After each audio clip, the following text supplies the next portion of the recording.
to even out political scores. Eh, wala namang political scores na tinitingnan dyan eh.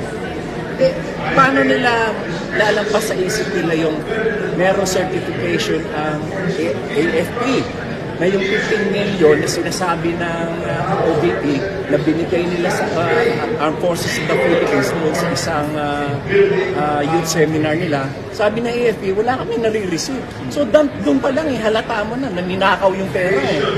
Tapos sasabihin mo, political score. And paano na yung mga Mayor Grace Piatos na sinertify ng PSA that there are above 900 individuals in the list who are not existing. Walang mga birth records. Paano mangyayari yun? Even si Chel Jokno, nagre-reklamo, bakit yung pangalan niya na doon? O, political score pa rin yun. Halata kasi na itong Supreme Court is just siding with Sara. Ako nga, dinisbar ako for a much lesser offense. Samantalang si Sara, katakot-takot na pagmumura, katakot-takot na pagbabanta ng pagpatay ang ginawa niya, hindi siya dinidisbar. So ang Supreme Court talaga, tuta ng Duterte. Yan si Bismondo na yan, tuta ng Duterte yan. Sir, tingin nyo may chance po ba yung impeachment if ever po in-file by 2026? Well, hindi na natin malaman dahil sobrang delay na yan eh. Tsaka yung mga reasons nila like Sara daw was denied due process. Anong denied due process pinagsasabi nyo? Ilang beses nag-hearing dito? Ilang beses siya nag-appear? Ilang beses siyang ayaw pumunta? Ilang beses tinatawag yung mga officials siya? Absence of due process pa rin yan? Anong absence of due process? Pangalawa, yung kaso hindi daw pwede itawid sa 19th Congress to 20th Congress. Anong dahilan?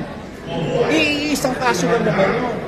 Dahil kasi, you meant to tell me parang isang case na i-file sa MPC, na-elevate sa RTC, na-elevate sa Court of Appeals, na-elevate sa Supreme Court. You mean to tell me that there are 4 cases? Hindi, iisa lang yun. Tumawid lang kasi may mga steps na sinusunod. Tsaka sinasabi, wala rin due process. Eh exactly, yung na nga Senate hearing, yun na nga yung magbibigay ng due process because that is precisely the trial. So ano pinagsasabi ng Supreme Court? Talaga lang kasi maka-Duterte sila. Wag na tayo magpaligoy-ligoy pa. Ang Supreme Court, tuta ng mga Duterte. Korte Suprema! Dumulog sa Korte Suprema ang dalawang abogado na sina Attorney Mark Tolentino at Attorney Rolex Suplico para mapatawan ng indirect contempt sina Akbayan Representative Percy Sendania at Richard Hidarian. Ito'y kasunod ng kanilang pangapagbatikos at paggamit ng mga hindi angkop na salita laban sa mga maestrado. Hindi tanggap ni Sendania at Hidarian ang pagpabor ng Korte Suprema sa pamamagitan ng unanimous decision sa petisyon na mabasura ang articles of impeachment laban kay VP Sara Duterte. Sa desisyon ng Korte Suprema na sinulat ni Associate Justice Marvic Leonin na labag ang 1-year bar rule at walang due process sa paghain ng impeachment complaint. Idineklara ng Korte Suprema na unconstitutional ang articles of impeachment. Ayon kay Tolentino, bilang officer of the court, responsibilidad nilang mapanatili ang integridad ng pinakamataas na hukom kasunod ng paghain ng petisyon.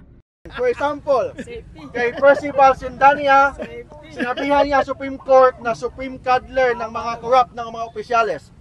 Second, itong si Richard Hidarian nag-post sa Facebook and sa Twitter niya na lahat daw ng mga justices ng Supreme Court appointee ng mga Duterte, therefore hindi independent ang Supreme Court. Bilang abogado, as an officer of the court, we have the obligation to defend the integrity and the independence of the highest court of the land.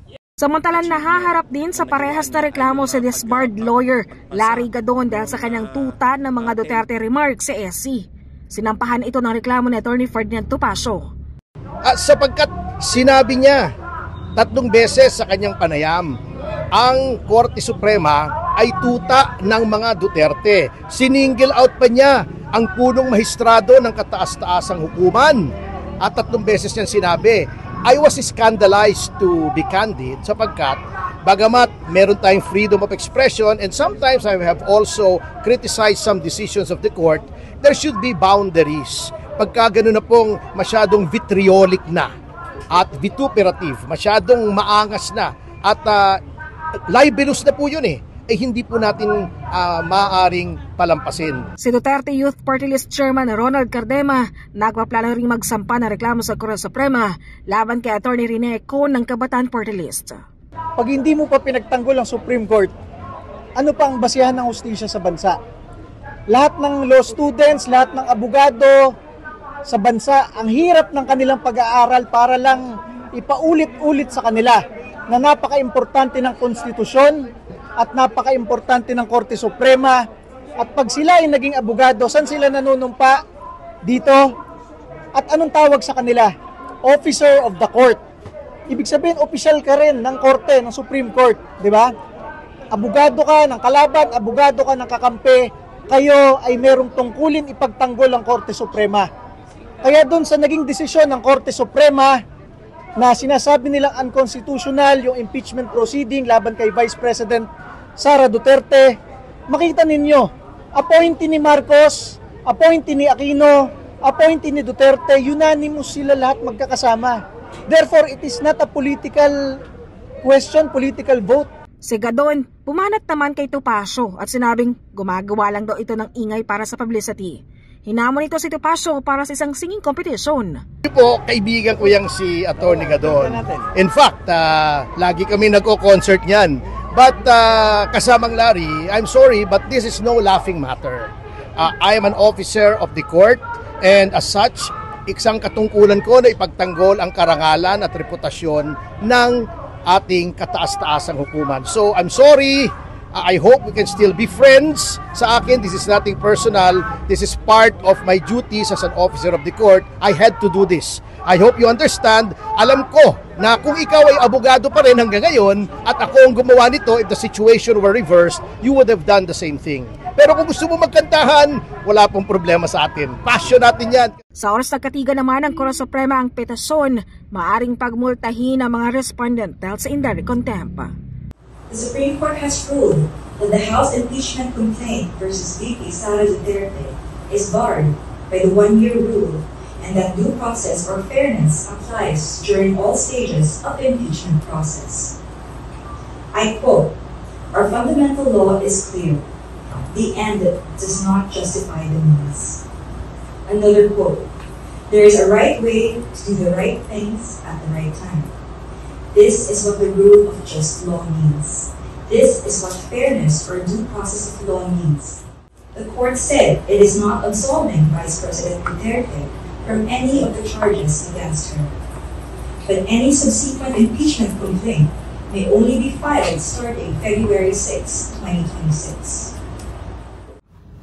This is a great victory for the Filipino nation, and we hope and pray that this saga of an illegal, unconstitutional impeachment complaint against the Vice President will finally end, because this will not really help in the development of our country. This will only cause further division.